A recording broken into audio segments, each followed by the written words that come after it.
Gone live. Wendy, can you hear me? I can hear you. I'm clearly having some technical problems. I'm sorry about that. Now I can hear you a little bit better. Sorry, I'm a little bit late. No, you're right on time. I just happened to go live right away. So here we are. And so welcome to this. What is this? Is this I've even lost count of the numbers, but you can look at the thing here. But this is our monthly meditation Q&A. And today's topics is nomadic meditation.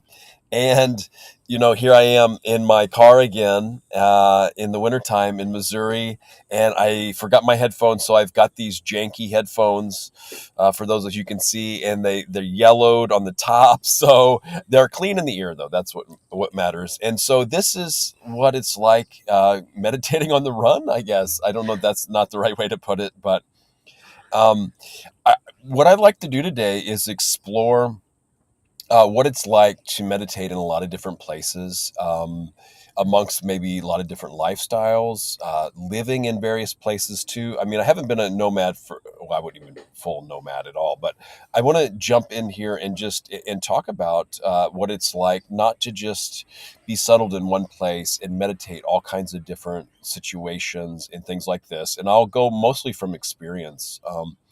Wendy, how would you jump in and introduce this topic? There is an idea. You have to be. So, first up, M. Reed. Hello. Oh yeah, hello, M. Reed. I know the well, not in person, but I know of M. Reed. Yes, hello, M. Reed.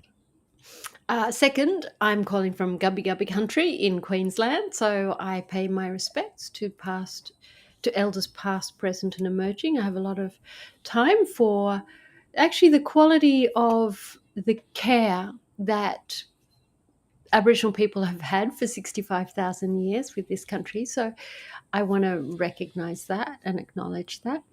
And that is a people that have actually moved around a lot. So they started up in northern Queensland, which is on the east coast. And then in 10,000 years, they went and across the whole country. And it's not a small country, so it's about the same size as Europe or the same size as the US, the mainland, not including Alaska. So that's how big it is. And it took them 10,000 years to go that distance. And the thing that I think is really good is about moving and being in transition. And maybe you go somewhere and you settle, or maybe you go somewhere and you go another place and you go another place. And every place is different. So because I've lived in a couple of different cultures. The culture that I've been in has influenced my practice, and also how much at home I am also influences my practice. The weather influences my practice, the physical environment, all sorts of different things influence my practice. So technically, I might even listen to a Dharma talk, Dharma talk, and hear it in one country, in one context, go somewhere, maybe where the person comes from, and I go, oh, that's what they meant. Or I might hear it in one context and several times and then come back home, wherever home is. For instance, I spent time in Europe quite a bit, so now I'm back in Australia, and go, oh, I hear that so differently here. So that's what I would say.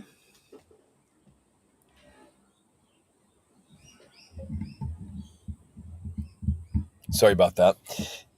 It reminds me a little bit of this next thing I'm going to say, but I wanted to focus quite a bit on just practical things. Hopefully, I don't bore people too much on the ins and outs of that coming up that I like to talk about a little bit. But this reminds me of just traveling in general too, because I don't know if anybody else has noticed this, but maybe look for this, the kind of state of consciousness when traveling. At least for some people, it tends to, like, I don't know, expand consciousness. Maybe that's too watered down or cliche of term. But even more interesting than that, it's almost like when we travel, then we come back to where we're living. And things are a little bit different after that trip, right? At least for a couple days. Like as we settle back into our regular space of where we live, to me, I don't know how to describe it, but the perception seems a little bit different from the stable kind of perception that's there when we're just going about a routine day to day and things like this. So I don't know how to explain that effect, but I do find it quite fascinating, how that is. Okay, so I want to take this, if I can, to just practicalities. Okay, so when traveling in a plane, how do you meditate on a plane? And I've done this before. A lot of it's timing, right? If you're on a short trip, you might not have as much time. And one airline, like I did, SAS, they come around like every so often with tea and coffee. And then there's other airlines that are really hands off. So usually on an airplane, it's pretty easy because you can sit there. I mean, I can even cross my legs and take my shoes off and cross my legs. I'm pretty flexible. I can do that. And set a timer on the phone. You can put headphones in even and have Insight Timer or whatever, the regular timer app, and just ding and ding so you don't lose track of time. You could do it like that. And most people won't bother you if you have headphones. They're just, are blindfold on in a plane. Sometimes you can't do that though. And one thing I found helpful, or sometimes you meditate in a space and it's just not having the same effect that you need or want. And so there's a kind of an experiment I offer people, not when you're driving though, is listen to a Dhamma talk or especially a guided meditation without formally meditating, with your eyes open and kind of pretending you're around, and see the effect it has on the mind and body when you're doing that. It's really interesting. So I won't say much about it. I'll let you experience it for yourself. I think I'm just going to start with, and then time zone, adjusting for time zones with meditation. If you're trying to keep a consistent meditation practice, I mean, if you want to, it can only be, 3 in and out breaths, conscious in and out breaths. But I'll start with a plane because I've talked enough here, and then I'll go into other modes and then places where we're at or where we might be when we're traveling or just staying short times. Wendy, what's your experience on meditating on airplanes, or have you done it? I've never done that. I'm in Australia, so we do we do long haul. So a short flight for us is 5 hours. I mean, we travel domestically, and that might be an hour or something, an hour and a half. But if we are traveling abroad, the shortest time it can be is probably, I think, 2 hours. That's New Zealand, but it depends if that's from Sydney maybe to Auckland. That might be the shortest. But that's the absolute shortest, and that's shorter than it is to get to the other side of the country. So I'm in Queensland. For me to get to Perth, that's 5 hours. So that's that. For us, I think, in England, when I was there, I would I would have to say Thailand is just halfway to get to Australia, because that's our halfway point to sort of just have a bit of a break. So I have never meditated, in all honesty. It's 12 hours, 8 to 12 hours for each leg.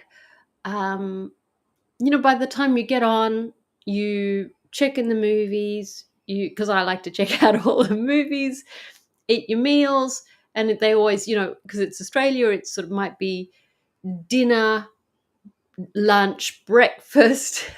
So I, and actually, to be honest, I've started taking a sedative before I fly, just because I find I'm so jangled from the security. I find it really helpful to I take hops. It's available in the supermarket. It can be addictive, so heads up on that. If you have that tendency, don't do that. But I I just want to get to the other end with as least pain as possible. So that's definitely where I am. Well, that's no judgment here. Maybe the other stuff might bore you, but train is kind of similar. The domestic trains in the United States are not the greatest. You know what I mean? And so, but they're big seats, and so it's similar type of thing on a train. So you don't have to worry. Now in a car, of course, not when you're driving. That goes without saying. Hopefully, anyone doesn't need that. I have gone on trips like with my buddy in Colorado, and At night, I sat in the passenger seat and he was driving, and I could sit on the seat. I mean, it's not quite the same thing, and it's definitely an experience of sensation, more extra sensations of the body, formally meditating. But other times, I will time it where the people that I'm with, we could pull off and find a park too, and with nobody around, or really nobody's going to say anything too. If you just want to sit in the car seat, I've gone to state parks too, where I like to sit in the woods, and so every once in a while, if the weather permitting and the people I'm with will do it, I will sit in the woods on the ground for short periods of time. Now, I also sat in a park nearby my house, and it's quite pleasant if there's no insects around, under a tree, and as long as people are minding their own business, it's like that. Okay, so outside the modes of travel, we have places like, your hotel room. Okay, so this is a really easy one for me. I sit with, usually I take the pillows. They usually have like four pillows in a hotel room. We'll take one or two and double them up, and take the top mm, cushions or whatever off the bed. I mean, top sheets or blankets or comforter, or what they call it, a duvet in Europe. Put that on the floor, double that up, and there's my Zafu and Zebutan, and there we go. If who's ever with you when they're sleeping, or some people even go in the bathrooms. I've heard, like Tina Rasmussen, whose book "Practicing the Jhanas" I just read and put on my YouTube channel. She talks about having meditated in bathrooms before. So, any experience in Airbnbs and hotels, or I'm I am not that kind of meditator. I meditate at home, I meditate on retreat, and I see M Reid is in Sydney. So nice to have another Sydneyan. And now I want to go, I wonder where, but don't divulge anything private. So don't do that. But I'm like super curious and a little bit distracted with that. Um, I think I like to feel that the place I'm in is safe. So one of the things that I would do if I were meditating is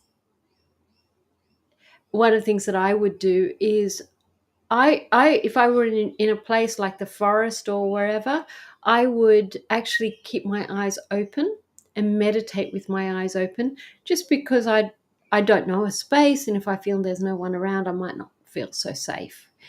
So that might be a difference between a safe space for women and a safe space for men, because I think there's a gender thing on that one. So yeah, maybe that's why I tend not to meditate in public places, because I'm actually always looking around to see if it's a safe space. And on retreat, I know it's safe, and at home, I know it's safe. So that's what I do. this is a big one for guys to really understand. And my partner talks a lot about this too. And by the way, she talks about the long hauls to Australia, and she usually has gone through from Europe to Dubai, for layover, and then Australia for the time she's gone down there. But for females, I mean, when she really laid it out graphically about how much safety is involved, about even just crossing the other side of the street when certain males are coming, always having to worry about their own safety, if they're going to have to be in certain situations, and on and on and on. So, I mean, it sucks. I mean, come on, guys, dudes, dude bros, be kind, be a gentleman.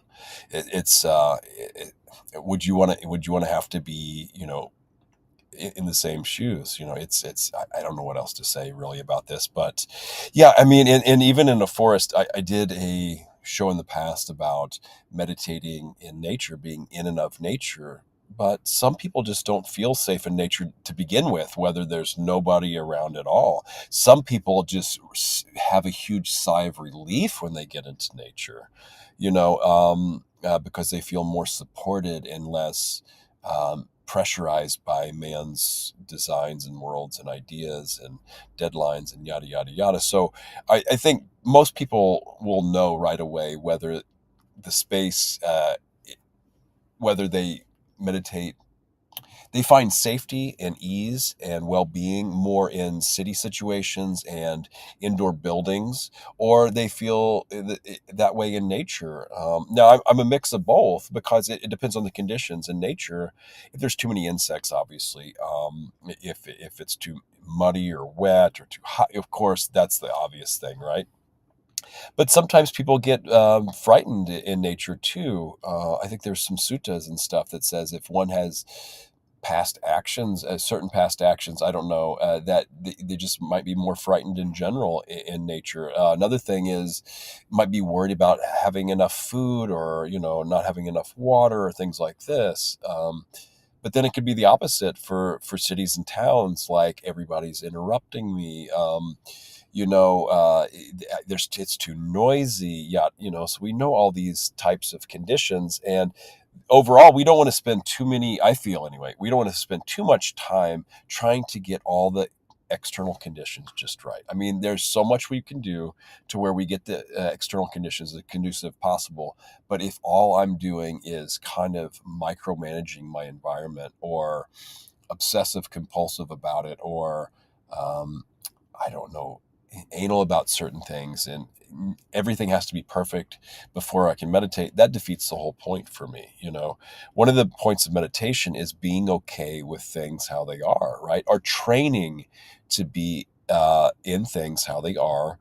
And what do I do that? How do I see this? How do I perceive this situation that I'm in? And how do I respond to it? How am I? What's my relationship to the environment that I'm in, that I'm meditating? Another one, Wendy and I did a show about, um, holiday celebrations. So, how are we if we're around our family or in an environment where we're living, where we have roommates or other things like that? Do we have a space where we can go where we'll be uninterrupted for a short period of time? Or do we just need to be okay with whatever space we can find wherever we're at that we can meditate in? Um, so I think I threw enough out here for Wendy to comment on all that. So, just a heads up, Reed has said, listening to you talk, Josh, sounds like a life in meditation, a meditative life. Nice. It really is. I mean, just real quick to comment on that. It's been, 10 years, 2 hours a day for 10 years. And at a certain point, a lot of times it's like a walking meditation. Like compared to where I was like 20 years ago, it's in a semi-meditative state all the time. But I still do a formal practice. And it is, it's a big part of my day. It's a habit. And so these things, the mind and stuff orient to just doing this every day. And so some situations are more challenging, but the mind just figures it out and finds a place and a time to do it. I feel very lazy and incompetent. I just go, yeah, I'm only like at my place or on retreat. I don't meditate anywhere else. There was a retreat that I did see, which was in the Snowy Mountains in Australia, which is part of the Great Dividing Range on the East Coast. And I have always wanted to be at Mount Kosciuszko or wherever during the summer. I always wanted to do that. And now I moved to Queensland, and I saw there was a retreat there and booked up, or it was COVID, and I wanted to go. And then I moved up here, and so it's quite a lot, much further away. So it's an extra 1,000 kilometres from Sydney, which is where I was. And on top of that, I have chronic tendonitis and bursitis, so I couldn't even walk it. I could barely walk 5 minutes now, and so there is I would love to have done that, but then I think maybe that bird has flown, and maybe I will never do that. And so I am going to be leading a 1 day class, I hope, about an hour from here, which will be at an organic farm. And I'm really hoping that I'll be able to do it and do a walking meditation in that, just to see what it's like, because walking meditation is great for being in real, daily life. So what are we like when we walk? Not to go super slowly, but just to notice where do we hold our body, what have we got going on for us when we walk, and all that, that part. And I think, like a lot of people on meditation retreats, where it comes to walking meditation, most people just go to their I've heard this confession from many, many teachers, where they go, oh, I just go to my room and I go to sleep. But often I'll meditate in there. But I thought, maybe I need to do walking meditation. But I do think that there is, just going back to that thing I was actually thinking about when I was living in England, and I felt so out of sorts, and so I was trying so hard just to keep myself from not going down some horrible vortex of unhappiness, that I just did my best to keep it all together. And now I look at that and I felt quite dulled in my practice in many ways.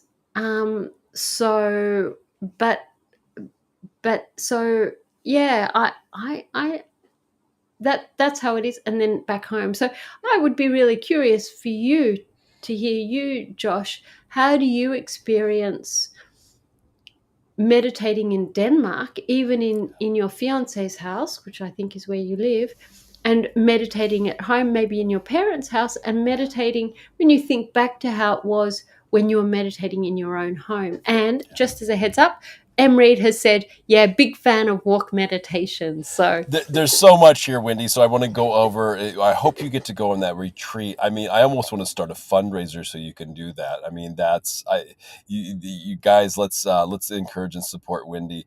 I will, if there's anything where you feel incompetent. The only thing that I think there's incompetence is in comparing. This is a really good point.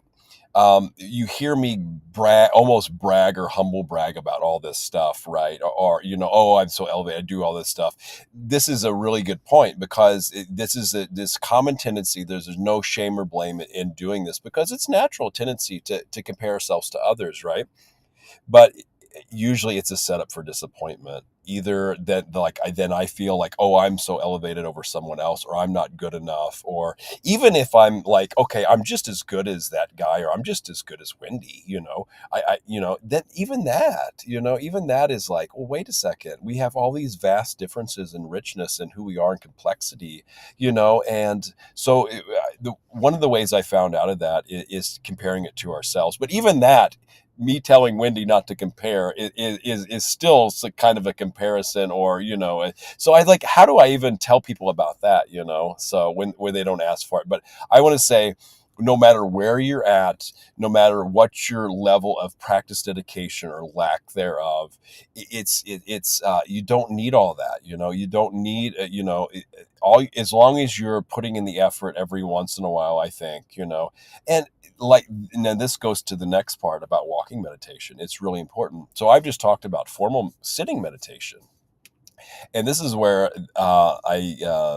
yeah, most people think that's all meditation is about, but it's not. There's four main postures, right? And the other one are walking and standing and lying down. And so walking is a great way. I mean, the Buddha, from what I understand, he highly advocated that, because you get to travel. Speaking about nomadic meditation, before all these fancy vehicles and things like that, and people couldn't have horses, they walked from places.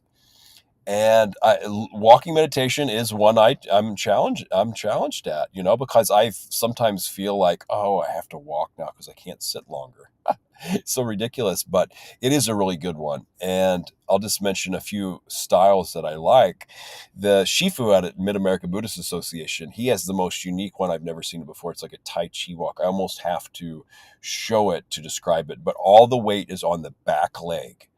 Then the one leg moves forward, and in the kind of the ball of the foot touches down and touches the ground. And then when it's there, then all of a sudden all the weight shifts from the back leg to then that leg, and then that's the back leg, while the other foot is then now slightly touching down on the ground.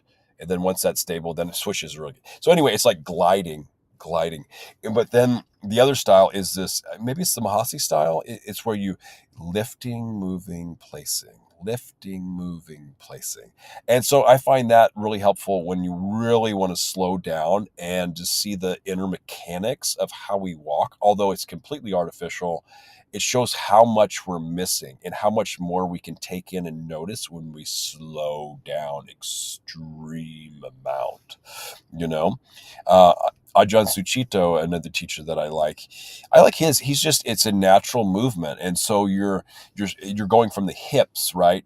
And it's like you're walking in water. Some of the ways he talks about, and then you're also aware of your entire body eventually, and then what's beyond your body.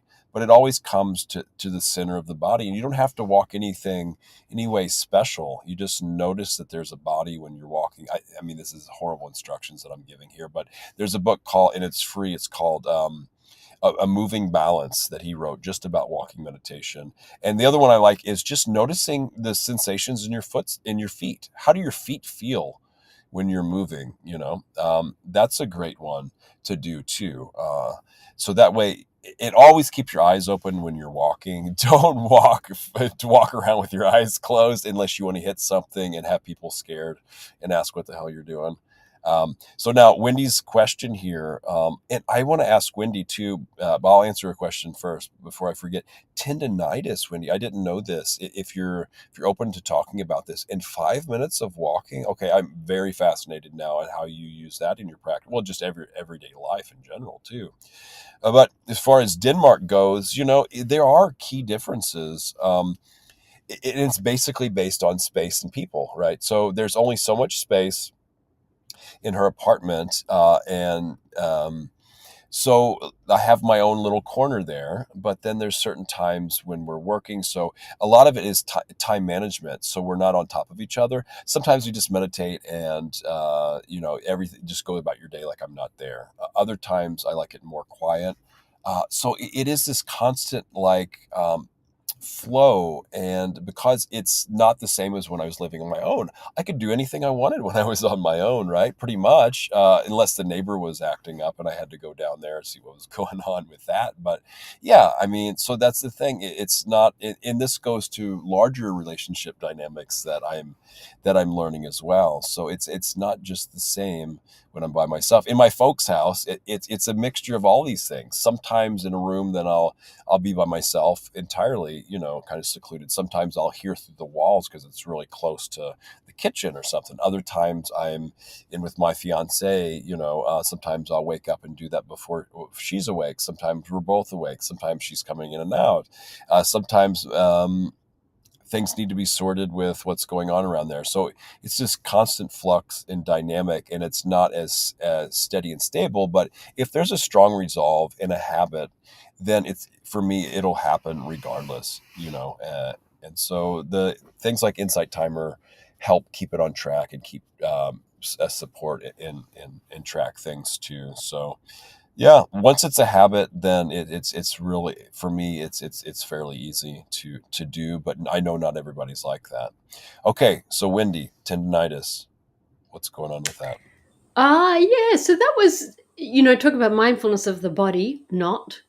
So during the pandemic, I couldn't get to the gym, or I was very limited in I was stuck at home. And the only thing we were allowed to do was, because I was in one of so Australia was locked down in a lot of places, and certainly Sydney was.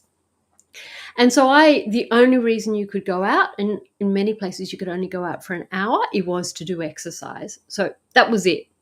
Exercise and shopping. I think that was grocery shopping at that. So that's all you were allowed to do. And so I thought, well, I'll do the couch to 5K. And I think I might even have mentioned it, where I went for a run and I did it. That's a particular program, and it was really good. I got quite good. And then I thought, okay, well, I'll keep going. And I noticed that I didn't warm up well. And I thought, I've got these trainers and they're okay, but whatever. I didn't want to spend $300 for buying, a pair of trainers. And so, and then I noticed that I found myself walking like a duck. I get out of bed and I'd just be like flat and be like dunk, dunk, dunk, dunk, dunk, dunk, dunk, dunk, dunk. And then I was going, that's so weird. And then I looked it up and they said, this is a tendonitis. And I thought, well, I'll stop. But then we moved house and we moved up here, and I went to the gym. I went to a gym, and they're like, push, push, push. And it was too much on my body. And then I also took up some, and we moved house. So I did a lot of carrying, which means that the feet were really thin. And I didn't know what was going on. I didn't know what the exercises were. I'd try some, but then it would hurt anyway. So, and then we got in the lawn here, and it's a bit of a gradient. And so I wanted to stretch out my legs, but the problem, my calves, but the problem with that was that I was pushing the lawnmower up. And so I was lucky that it didn't tear. So tendonitis is the Achilles heel, which is at the back there. But then there's bursitis. The GP the other day said that it's some sort of sac of fluid, and that is now inflamed. So I've had to stop pretty much all walking. I have to ask my partner to put away my bicycle if I'm too tired. I have to, because I do cycle, but I'm not allowed to cycle kind of like that with my foot going up and down. I have to cycle with it basically on my tippy toes. So, and I don't cycle a huge amount because I don't know what it's like around where you live. Copenhagen is really good for bicycle paths, but I don't know, you don't live in Copenhagen, so I don't know what it's like there. Well, I mean, it's a huge bicycle in general, right? So yes, of course, Copenhagen. It's about an hour outside of Copenhagen, and there's pretty much bike trails everywhere. Okay. People ride on the streets anyway. Too, I would say, way more populous. Well, obviously, in the United States, that goes without saying. So, at least some cities in the United States, they've start putting bike paths on some of the streets, but for the most part, small towns in the Midwest, there's next to nothing. Everything's so spread out, so I would really, I guess Wendy means more cities. So I'm out of the big cities right now. St. Louis, yeah, Columbia, the college towns. I think the college towns are way better in general. Mm. Yeah. Mm-hmm. Yeah. And just so Em Reed, she's in Sydney, or he's in Sydney. So that they've actually got some amazing bicycle paths. But this conversation isn't about bicycle paths. I just know that because I have that transport advocacy. So I'm really keen on that. But basically, I can't mow the lawn. I can walk a little bit. I have exercises. So one of the reasons I was late, because it's about lunchtime now, is I wanted to do my exercises that I need to do before coming on air, because I have to do them 3 times a day. And I thought, it takes 2.5 minutes. So I thought, quick, get that done. So that was one of the things that bite to eat. So, but it does really make you stop. And yeah, I gained weight, which was really unexpected and unpleasant. And I live with pain, chronic pain. And it's an interesting, I can see how you get to, your late, your 60s or whatever. I'm not in my 60s. And then you suddenly gain weight because you fall over, you have an injury. And then you have to rethink everything that you do about how you move. It's quite amazing.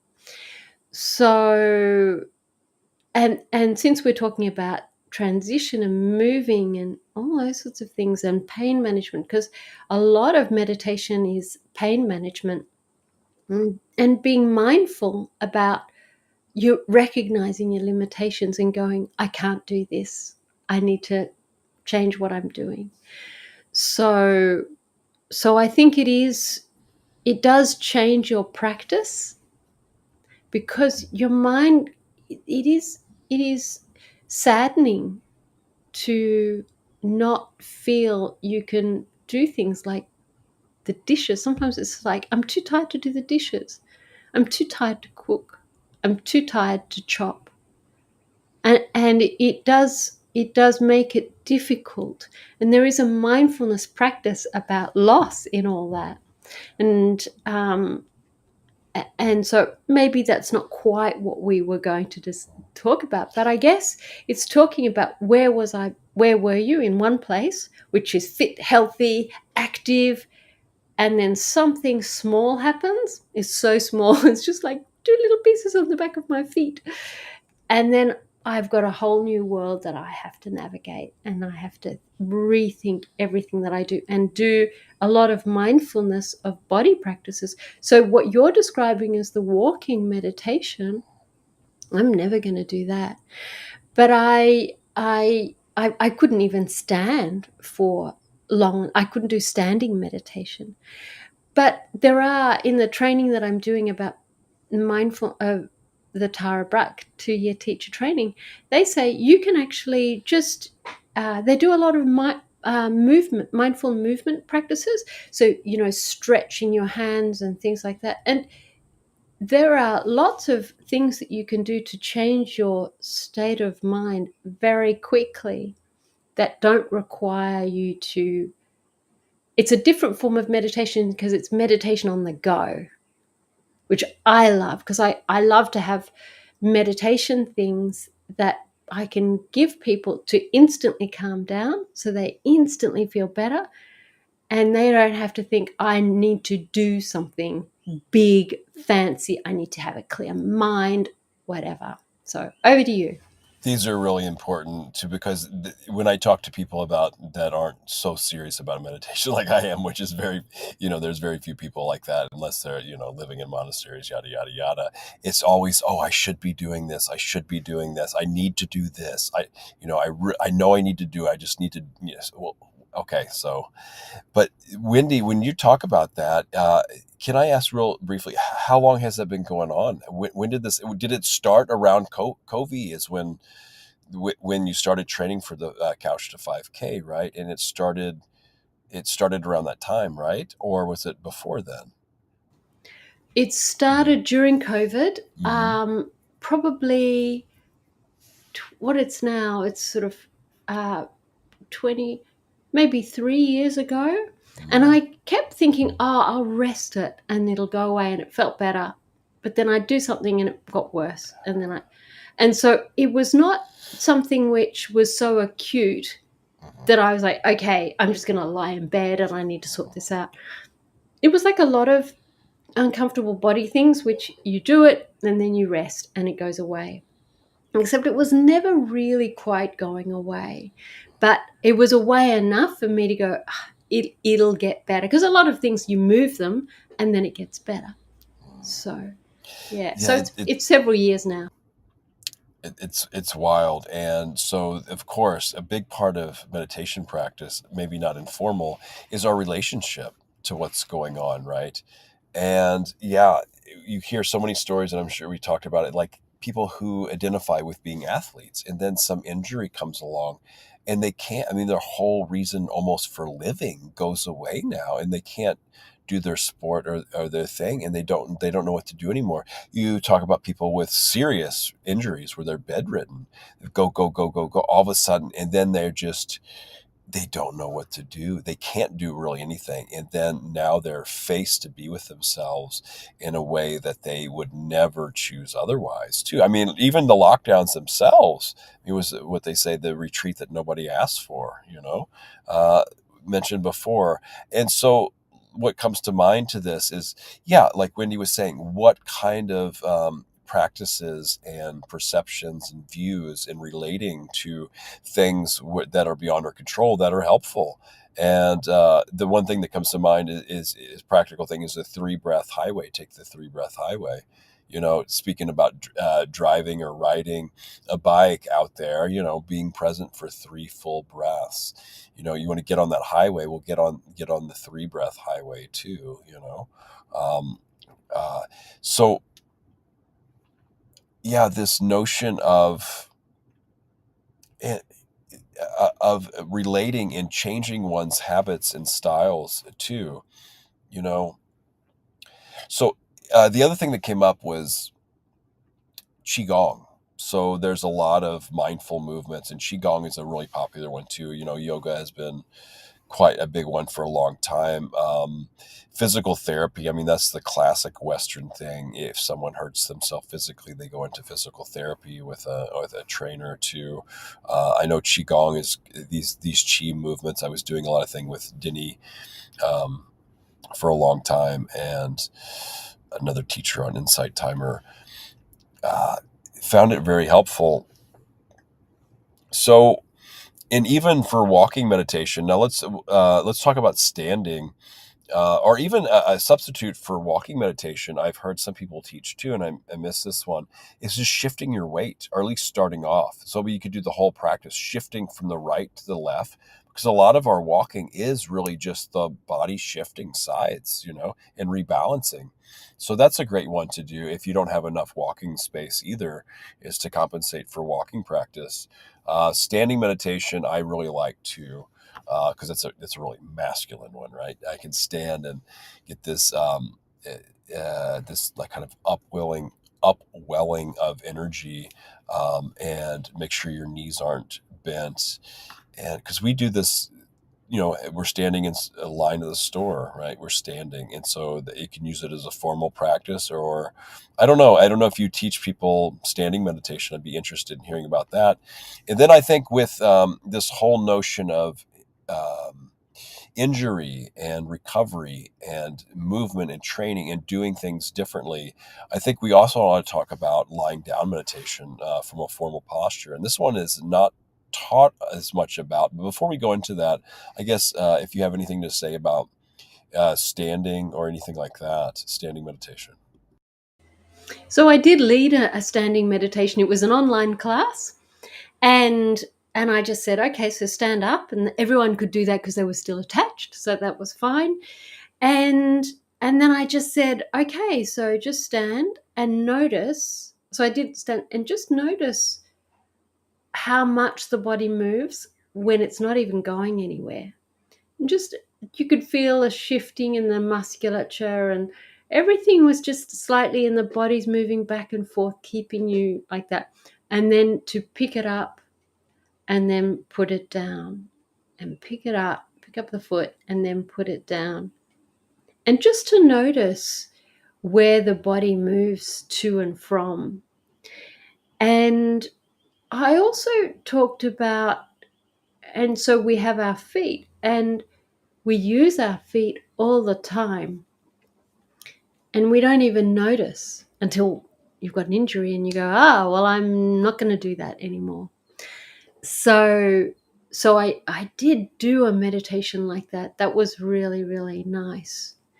I haven't done so much lying meditation because usually that involves snoring. So I think a lot of people don't do lying meditation because you just fall asleep. Yeah, Basically, that's it the really thing. is, because we've been conditioned so much when we lie down, we're mostly going to sleep, right? I mean, that's just how we've been conditioned, the habit over and over and again throughout our entire life. So if you want to do the more training about that, and they don't teach it much in Buddhist practice either, because if you're in a meditation hall, they don't allow you to lay down usually, and because then you're going to sleep. You're not supposed to fall asleep when you meditate. Usually in formal practice, if you're on retreat, in the meditation hall, as far as I remember. But now the Shifu that I said, he taught a formal lying down, and it's on the right side, and it's the Buddha was known as in the lion's posture, so tilt, keeping your head up, those famous statues and things like that. But his is more, you just put your head where you're comfortable. You can have a pillow or whatever, your arm, if I remember right, and then you might want to have a pillow between your knees, because you don't want to have bone on bone, if you can help it, excuse me. And then he takes a pillow and puts it in the gut. So you're at, so then you're having a physical point where you compress it, and your knees are curled up a little bit like in fetal position, but enough to where you can position the pillow in your gut. So you have that feedback. So you're not as easily to go to sleep, right? Because if you're feeling this, an external object pushing back into your stomach, it's a little bit easier to stay awake. So a lot of times what will happen anyway, you'll fall asleep, but then you'll wake up and you can continue meditating. And you just go with the breath too, breath of the belly in that method. Now, another way to do it is what it calls constructive rest in yoga, where you put your knees in the air and you put your hand like a karate chop on the floor. And so then when you fall asleep, your hand falls down your knees. Although some people can sleep with their knees in the air, so if you're still falling asleep and you want to do this kind of a formal training, then you might want to try something else. A lot of times, though, if you're just going to bed at night, what I do is I just will set an intention or whatever my regular meditation intentions and just see how long I can be with the breath until I fall asleep. It's better than nothing. If you really want to get involved with it, you can see if you can catch the last breath right before you fall asleep. Whether it's an in breath or out breath, I have not been able to do that. However, a few times upon awakening, I can know you set the intention before you fall asleep. I want to be aware of the first breath that I take when I wake up. And I have been able a few times to see if it's an in breath or an out breath, the first one. Or maybe you're just awake for 30, 40 seconds and then you'll know. So that's a good technique too, not to mention lucid dreaming and dream yoga, stuff like that. I haven't really got into that. I mean, as a formal practice, I know people that have. But now back to the standing. Wendy talked about noticing the movement, lifting and placing the body, and how the body will auto correct. And it's interesting to lock and unlock the knees. Really, you don't want to keep them locked too long because you can fall out. The one thing I found really fascinating about standing meditation, as far as I know, no one has ever fallen asleep while standing up. I've done it before when I'm completely exhausted and still want to meditate, and I stand up, and I have fallen asleep before, but the body will just barely move, and it'll wake up and catch itself before falling over. So it's pretty fascinating. I don't recommend getting sleep deprived just to check that out, but that has been my experience as well. Then you can get into subtle movements too, like just tucking the tailbone in or out will also kind of adjust other parts of the body as well. Yeah, and then that's a fascinating practice too. All these formal poses, and also the transition between the postures. That's a tough one because a lot of times we're running around like a head on wheels, right? That's all this body is a lot of times, at least for me, when I'm not mindful, it's just a head on wheels. And then we don't even notice when we're transitioning between, even just notice what kind of state we're in when we come to the cushion, and then kind of make another intention or resolve. How long am I going to be aware?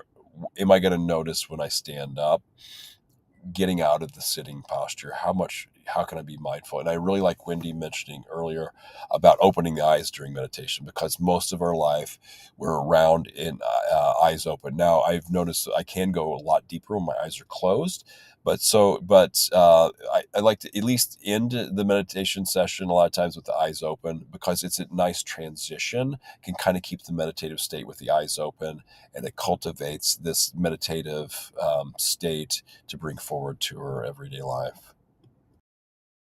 So I was just thinking, when I lead a meditation, one of the things that I do when I lead a meditation is actually I get people to put their fingers in front of their face, and then I stick my arms out to the side, and so that they track that, so that it triggers the peripheral vision, and then drop the hands, and that then sets up a sort of a broad mind. And then when I bring people back, I bring them back and I say, before you open the eyes, just see if you can just engage the peripheral vision, and then open your eyes. And it's just to keep the mind a little bit calmer. That's beautiful. I don't know how I haven't heard of that, and I'll have to try that now. Yeah. And so, yeah, you're starting with a narrow and then going into expanded. And then before you come out, you're starting from that spot again instead of just bam right back into it, right? Yeah.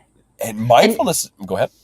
And just when you're in, so just different places to be mindful. So when you feel stress, so if you just, now you're sitting in the car, so if you just notice your peripheral vision, just keep looking at me in the screen, so just keep looking at me, and now trigger your peripheral vision, and then you'll see your body just suddenly drops, or there's some ease or something. Oh, Yeah, you, I mean, yes, absolutely. And what I like in that too is when we get in a kind of fight or flight situation, there gets to be tunnel vision, right? yeah. So all the things that we no longer need to pay attention to in order for survival get thrown away, and we get focused on either fighting, flighting, or freezing. And so all our capacity is now going into a singular thing. And I liken that to if we go through our lives when we're not in rest and digest, or relaxed, and don't have the really capacity to expand our consciousness and broader and vision too, then we're kind of more focused. And society says go go go go go, do, get to point A. Who cares about what else? If you're traveling in a car or certain, you're just going to point A to point B. You're not slowing down enough to take in what's more than the goal that we need to do next. The next thing I like to do, or well, I don't do it much, but it's fascinating, just mindfulness of vision. Most of us are very visually driven. So much of our consciousness and mental capacity, I think, is taken up by the visual field, visual consciousness, and visual objects, right? So there's a difference between looking and seeing. Okay, looking is kind of what we're looking at, and seeing is just kind of this passive state where what's happening when we don't choose anything in particular in a visual field to pay attention of. So, and then there's the awareness, being aware that we're seeing, not what we're looking at, are judging something, but what is actually aware of seeing or looking, So it's like taking a step back and now knowing what's knowing the seeing. And so mindfulness of seeing is a really interesting thing to do as well. I've never heard of mindfulness of seeing, so Yes. that's an interesting one. That reminds me of the "Who am I" meditation, and I've been looking a lot at that. We can talk about that another day because we're coming up, and today's topic is nomadic meditation. So, That's right. And so we can review some of the practices we mentioned. And a lot of these are actually things we can do wherever we go, I think, too. And just to tease the next one, well, yeah, we're going to talk about specific spaces, internal and external spaces. And we covered a little bit and quite a bit of this today, but we'll go into more detail. And one of the reasons I wanted to bring this up too, well, I'll just tease it enough for that. We'll have plenty of time to talk about that in our next one. And that's later on this month. So we're going to do two this month in order to make up for the one we missed in October. So Wendy, how would we do we want to kind of recap what we've talked about today? And or any, I mean, would that even make sense? I think we've given enough. I'm just a spout of information a lot of times, unfortunately, but I really enjoy Wendy's um, the balancing out my information overload thing here, and just the kind of beautiful, heartfelt practices that she engages in. And yeah, I, I feel like I never have enough time. Like I just have to inundate with a lot of things instead of just, yeah, slowing down and really going deep. But, it is what it is. we should raise that as a topic, actually, about, Ah, that's a good one. that sense of, you've got to get it out, you've got to get it out, you've got your time. Sure. How do we understand time actually in our meditation Yes. practices and in life? So Mhm. what would I say? We started talking about different countries to meditate, the sort of space that we're in psychologically in that culture, in different cultures. We talked about walking meditation, mindfulness meditation, I guess, uh, lying, sitting, standing. We talked about, I guess, sort of Mount Kosciuszko and Snowy Mountain retreat that I wanted to do, the summer in the snowies Mhm. meditation retreat, and whether I could get there. We talked about tendinitis and bursitis and the impact of physical ailment on our meditation practice in our daily life, and how we have to kind of take stock.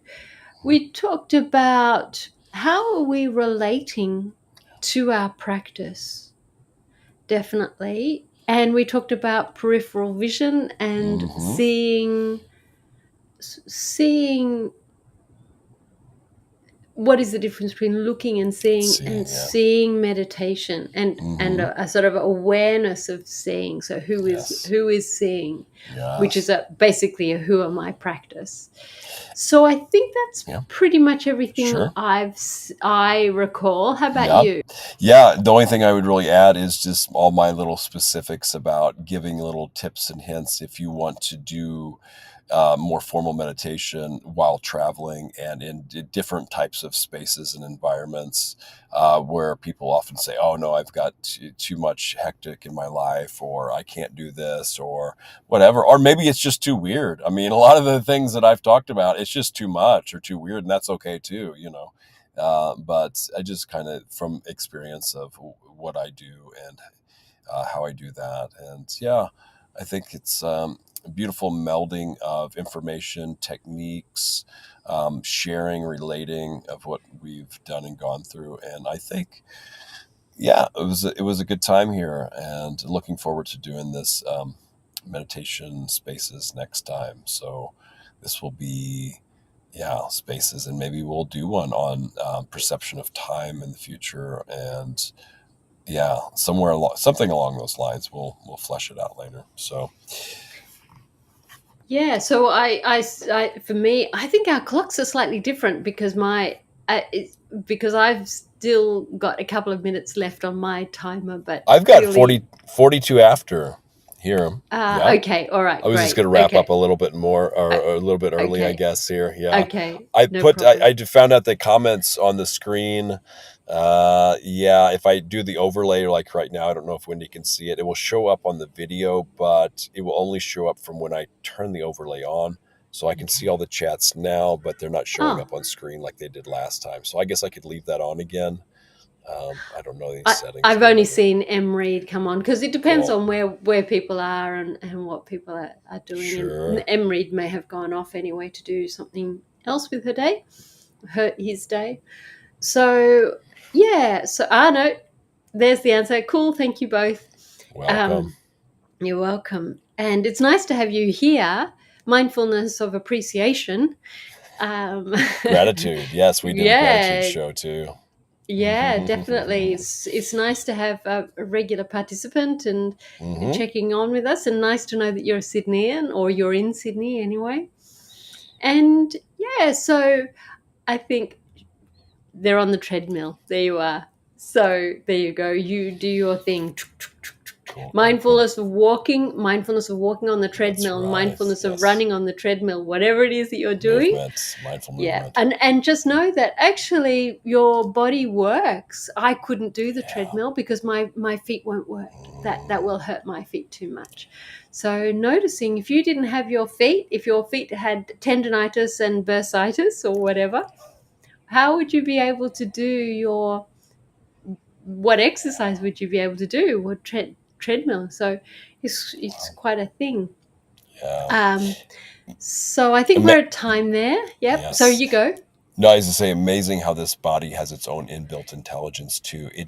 We don't have to sit there and say, okay, mouth, chew this food this way, just like this over and over, and be, no, it just does, you know. The body will just, when we're in a healthy state, it will just move itself, you know. It has its own inbuilt intelligence, just amazing. And we can drill into this with mindfulness and notice this. We don't have to. It's a beautiful thing. We can go in and out of that as well. It's an amazing thing, this sack of meat, you know, when it's functioning, and then when it's not functioning right too, it's another opportunity to see it a different way, be with it a different way, and relate to it a different way. So, Wendy, thanks again so much for joining, and may you all be blessed with the greatest nomadic meditations and really good health and great Mm. meditations, and just, keep on keeping on. Yeah, and here we are. Happy New Year. Yes, Happy New Year. Bye, everybody. All right. Bye.